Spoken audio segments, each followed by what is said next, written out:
changes not, thy compassions, they fail not. As thou hast been, thou forever wilt be. Great is thy faithfulness, great is thy faithfulness. Morning by morning, new mercies I see, and all I have needed thy hand hath provided. And great is thy faithfulness, Lord, unto me.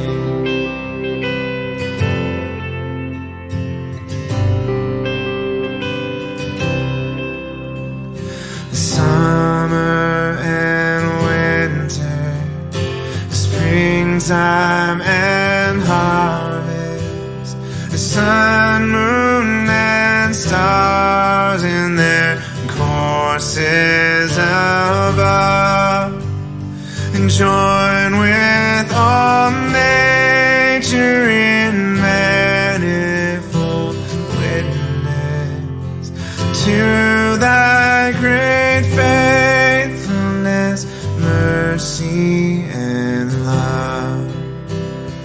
Great is thy faithfulness, great is thy faithfulness.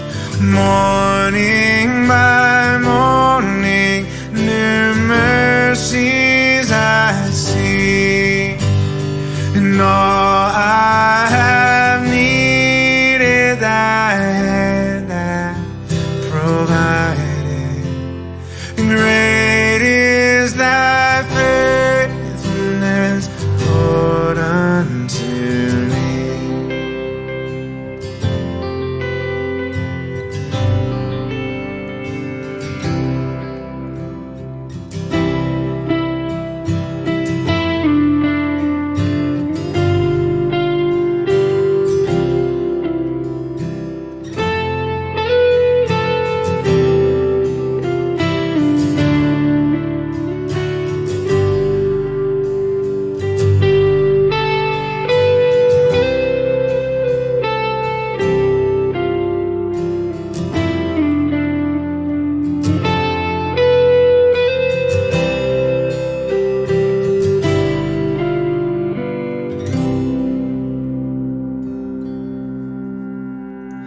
Pardon for sin and a peace that endureth, thine own dear presence to cheer and to guide, strength for today and bright hope for tomorrow. Blessings all mine with 10,000 beside. And great is thy faithfulness, great is thy faithfulness. Morning by morning, new mercies I see, and all I have needed thy hand hath provided. Great is thy faithfulness, great is thy faithfulness, great is thy faithfulness, Lord, unto me. Isang masaganang pagbubukas ng bagong taon sa ating lahat, at nawa ay maranasan po natin ang pagkilos ng Diyos sa buhay po natin ngayong 2005. Kung hindi man po tayo naging perpekto or hindi man tayo nagkaroon ng mainit na damdamin or pag-aalab ng damdamin sa pag-aaral ng salita ng Diyos noong nakaraang taon, sana po ngayon ay mangusap sa atin ang ating Panginoon na higit nating kailangan ang kanyang mga salita. So sa umaga pong ito ay narito po tayo para muli nating alalahanin ang mga bagay na ginawa ng Diyos sa buhay po natin. So bago po tayo magpatuloy, tayo po muna ay manalangin. Ama naming makapangyarihan sa lahat, maraming salamat sa lahat ng biyaya at pagpapalang aming tinanggap mula sa iyo. Lagi po kayong mangusap sa buhay ng iyong mga anak, lalong-lalo na itong mga anak mo na nanatili sa iyong gawain ng pag-aaral at pagsasaliksik ng iyong mga salita. Alam namin, Panginoon, na ikaw lamang ang aming kailangan at tanging ikaw, O Panginoon, ang aming unahin sa buhay po namin. Alam namin, Panginoon, na ang material na bagay ay kailangan namin, pero higit na mas mahalaga na aming saliksikin ay yung mga salita na magbibigay sa amin ng kalakasan at pag-asa habang kami nabubuhay. Dakilang Diyos, samahan mo kami sa pag-aaral ng ang salita mo sa umagang ito at hinihiling ko po na bigyan mo kami ng malawak ng pang-umunawa upang maunawaan po namin ang tunay na mensahe na aming mapapakinggan mula sa iyong mga salita sa umagang ito. Ito po ang aking samot dalangin sa pangalan ni Jesus. Amen. Ang atin pong aralin sa umagang ito na pagbubulay-bulayan ay matatagpuan po sa Aklat ng Mga Awit, Kabanatang 36, talatang 5 hanggang 10. Pero babasahin ko po lamang yung isang talata na atin pong pagbubulay-bulayan at bibigyan po natin ng diin. Ang talatang 5, na ganito po ang ating mababasa. Ang wagas na pag-ibig mo, Yahweh, ay walang hanggan, at ang iyong katapatan ay abot sa kalangitan. Pagpalain ng Diyos ang pagkabasa ng kaniyang salita. Dito po sa talatang ating binasa ay inihahayag ng salmistang si David ang kabutihan ng Diyos. At ito ay dahil sa kanyang wagas na pag-ibig at pagiging tapat sa kanyang pangako.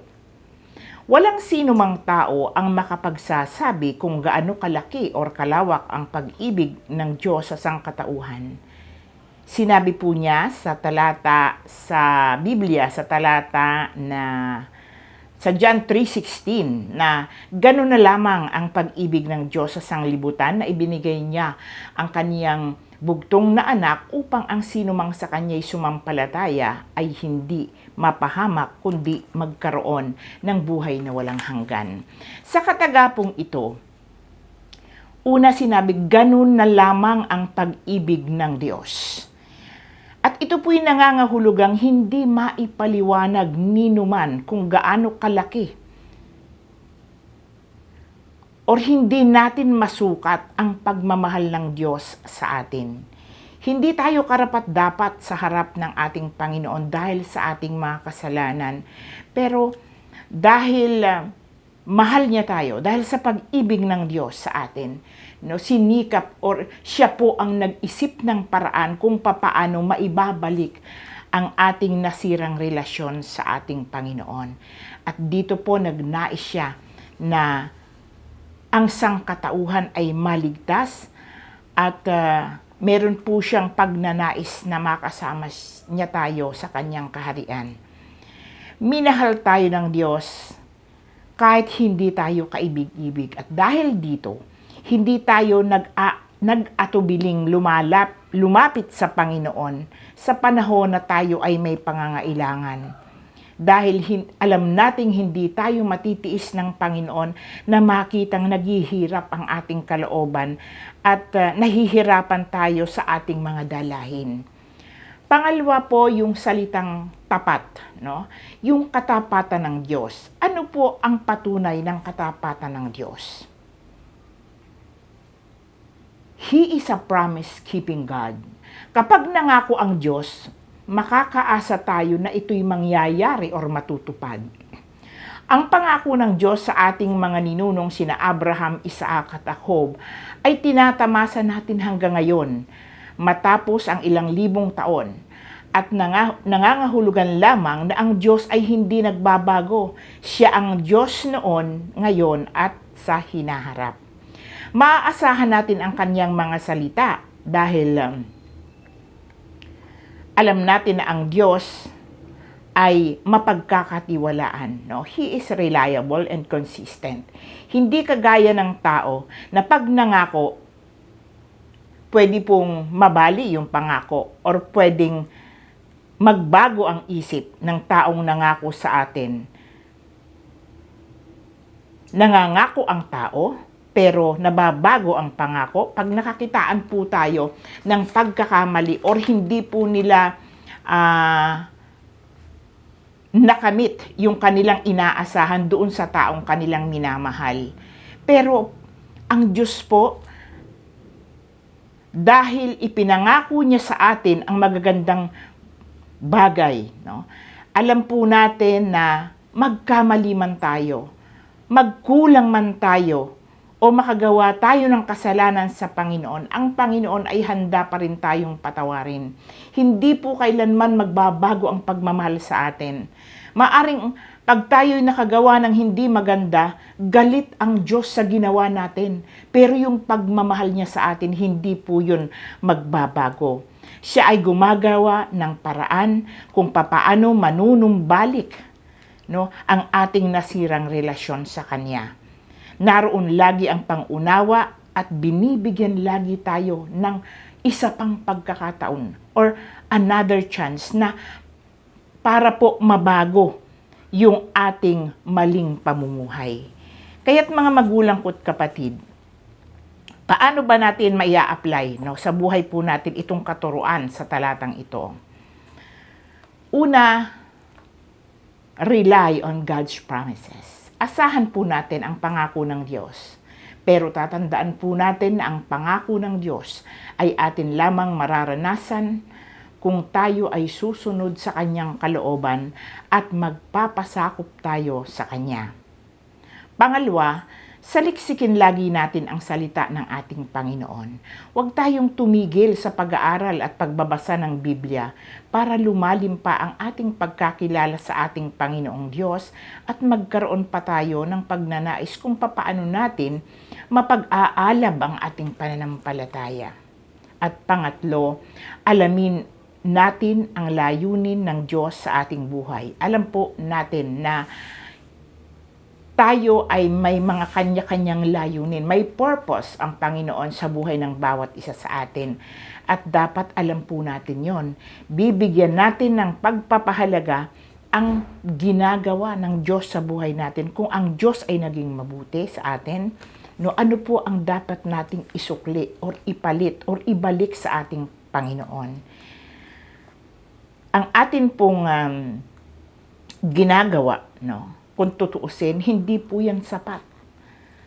Hindi po sapat ang salitang salamat para ibigay sa Panginoon. Kinakailangan tayo po ay makakitaan ng pagsasakripisyo o paglilingkod na taos sa ating puso para mapapurihan at maluwalhati ang ating Panginoong Hesus. Patuloy po nating ipagamit sa Diyos ang ating buhay. At hayaan natin na ang Diyos ang maghari sa buhay po natin.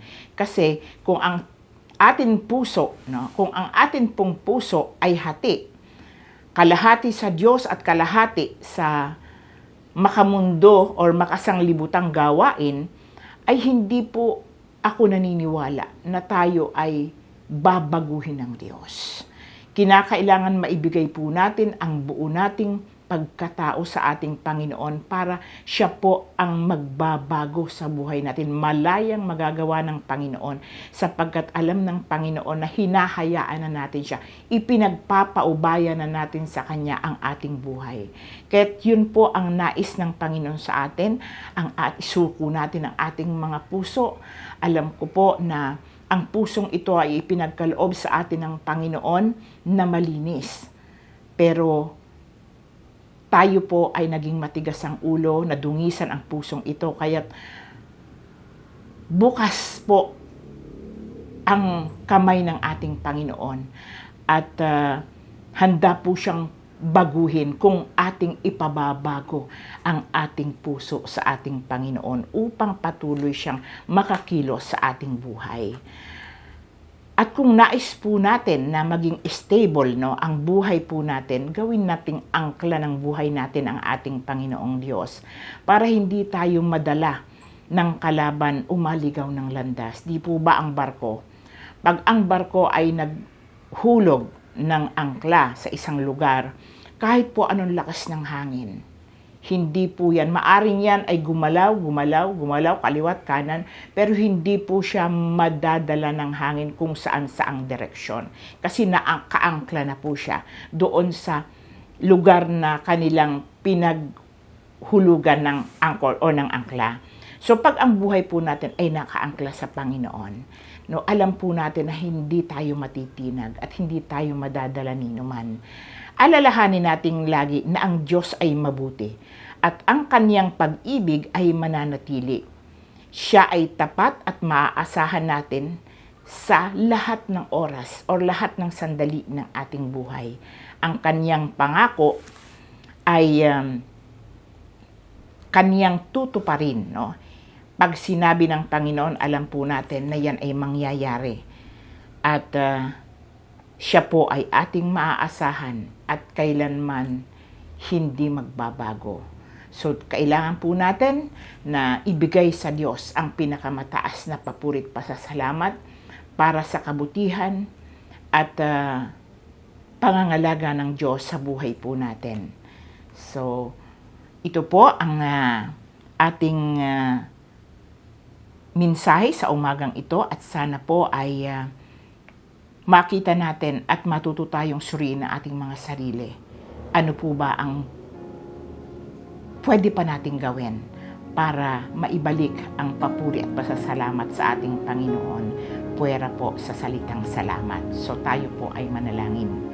Dakila at mahabaging Diyos, pinasasalamatan ka po namin dahil sa iyong pag-ibig at katapatan sa buhay ng bawat isa sa amin. Patuloy nawa naming mapahalagahan ka sa aming buhay at tulungan kaming mabago ang aming buhay na ito. Alam namin, Panginoon, ang aming mga kahinaan. Minsan hindi po namin napaglalabanan kahit sa panahon, Panginoon, na kami ay pinanghihinaan. Dakilang Diyos, bigyan mo kami ng kalakasang nagmumula sa iyo. Patawarin niyo po kami sa mga bagay na aming nagagawa